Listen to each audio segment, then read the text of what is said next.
What's good, Fraanse Fam? You know, I totally have it going on.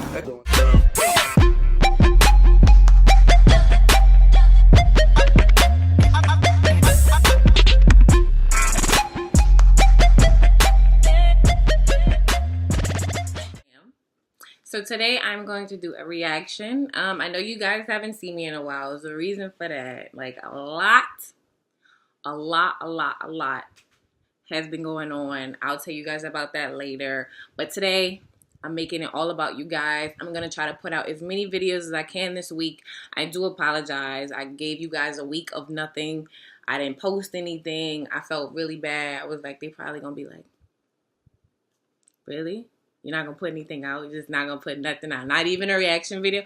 Like, I really didn't have time. I was going through a lot, y'all. Like, bear with me. I love you guys for bearing with me. I wasn't going to let another week go by without putting anything out. So here we go. Also, too, if you are new to my channel, make sure you hit that subscribe button at the top and also that notification bell at the bottom of this video. So every time I post a video, you will be the first to know. So let's get into this reaction video. It's about fangirls, the craziest, scariest fangirls. You know, celebrities, they have the craziest fans. I never been somebody to like stalk someone. Like I have one of my favorite celebrities is Travis McCoy. I love him so much, but I'm not gonna go out and stalk him because it's not that big of a deal. I never been like starstruck. If I like you, I like you. I'm not gonna go that far because I feel like they don't like that anyway. And if you want them to like you, you need to be relaxed. You need to calm down. So I'm ready to see this. You know what I'm saying? I'm ready. Are y'all ready? Because I'm ready. So let's get into the video. Let's get into the video. Hey, what's up you guys? Yes, welcome back to another creepy video. Now on my channel I talk about a lot of scary things. Conspiracy theories, stalkers, real life exorcisms, and of course death. But there's one subject that I tend to stay away from, mainly because it's too close to home. That's right. Today we're going to be talking about the terrifying world of fangirls. What's up with this music? Now I know what you're thinking, Shane, that's not scary. Fangirls are just obsessed with something and they're just showing their love and their support by screaming. And I agree, but some fangirls take it too far. And some fangirls even murder. Now since I started on the internet, I've noticed the evolution of the fandoms. By the way, we're not just talking about girls. I'm using the term fangirls because it's, you know, popular. But we're just talking about fandoms in general that take it too far. Now before we get into all the very creepy stuff, let's get into the creepy stuff. One of my favorite moments of a fan overstepping their boundaries is this one clip of this girl that's singing next to Lady Gaga, and then, well, just take a look. What the hell is going on?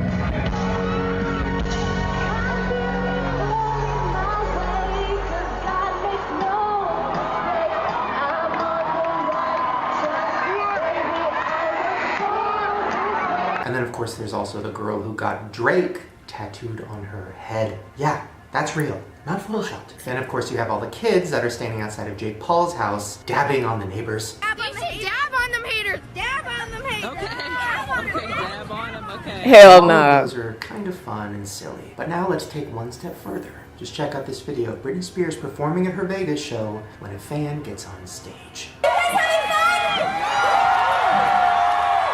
Is something okay? What's going on? Okay, what's going on? Britney Spears don't got no booty. None.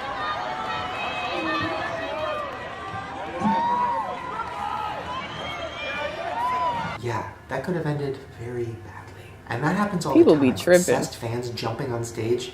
That's been happening for years. Now speaking of concerts, this next story is crazy. We're going to be talking about fans stampeding over each other to get into a concert and killing each other. Now back in the 1970s, the band The Who was huge. They had and still have millions of fans around the world, and their fandom was strong.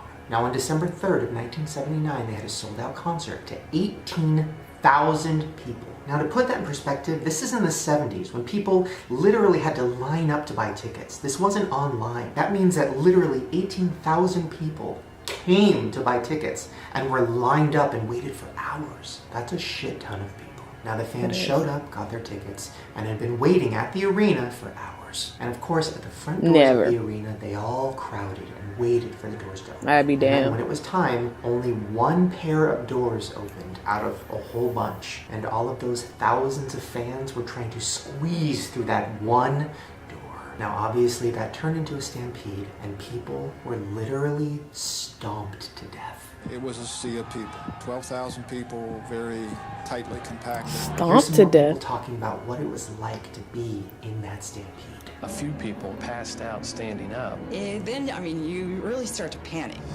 By the end of the night, 26 people were seriously injured and 11 people died. Some of the photos of people being carried away in ambulances and the amount of bodies that were spread out around the front of the arena were insane.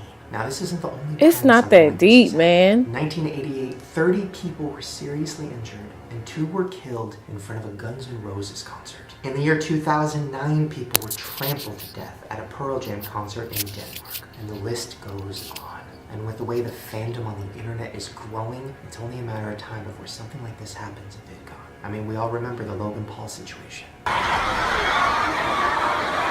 my God, there he is! There he is! Look at him! It's not that deep.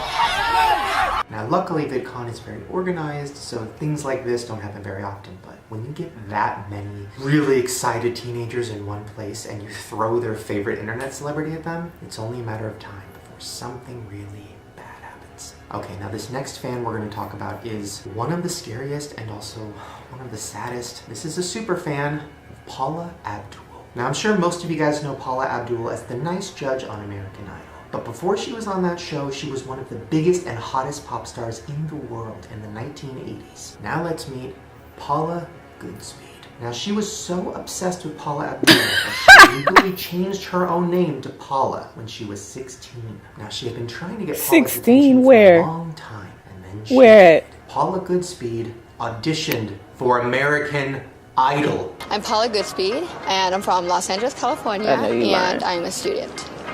Oh yeah, definitely. I really think I'm a pop star. Now, of course, when you first start watching, you just think, oh, it's another cringy audition. But when you know that she is an obsessed stalker fan, it makes it very scary. I make life-size drawings of Paula. I've been drawing ever since I was a little kid, and my first drawing was of Paula Abdul. And then, of course, she delivered a predictably really bad audition. Oh, left a good job in the city. Working all the man every night and day. And I never lost 1 minute of sleep and wasn't worried about the way things might have been. Simon Cowell was, of course, brutal, as always. Always. And she got really pissed when she was leaving. There's a lot of people they send to Hollywood that can't even really hold a note. I mean, come on. But can you hold a What note? happened after that episode that gets dark. 2 years later, Paula Goodspeed was found dead inside of her car outside of Paula Abdul's house. Inside of the car, she was surrounded by pictures of Paula Abdul and Paula Abdul's CDs. It was ruled a suicide by overdose. Paula Abdul talked about the situation on The View, and it is disturbing. What people don't know is a few months prior, I was in New York, and she had attempted the same thing, and she was code blue apparently, and they were able to, in front of my house, she was in the backseat of her car, and they took her to the hospital, and she survived. She also revealed that Paula had been stalking her for a long time. She has been a stalker fan for about 17 years. And that proves to me even more, like, you might think somebody's just like eccentric and kind of crazy and obsessed with something, but it might be way darker than you've expected.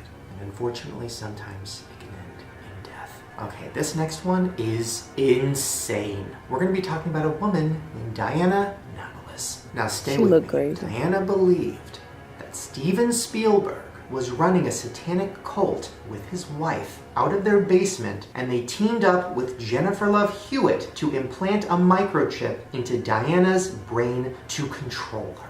What? In 2001, Steven Spielberg filed a restraining order against Diana because she had been calling and harassing his family. In 2002, Diana was arrested for stalking Jennifer Love Hewitt and threatening her life. A year later, Diana showed up at the Latin Grammys to confront Jennifer Love Hewitt. From the crowd, she screamed at Jennifer and called her a murderer. Annapolis made bizarre accusations, screaming at Love Hewitt, murderer, killer. And it doesn't stop there. After she didn't successfully confront Jennifer, she started sending her really intense death threats. Quote, personal note to Jennifer Hewitt. I plan to kill you at the first opportunity to do so, and hope you die a tortuous death. The woman brags, I plan on firing a gun at her heart and not missing. In 2002, she was arrested for threatening Jennifer Love Hewitt's life. Alright, now this next thing we're going to talk about is something I touched on in a previous video, but when I fell down the hole, oh my god. We're going to be talking about fangirls of serial killers. So a few videos ago, we talked about a girl who makes fan videos for Elliot Rogers, the guy who killed a bunch of kids at his college. And those videos she made are terrifying.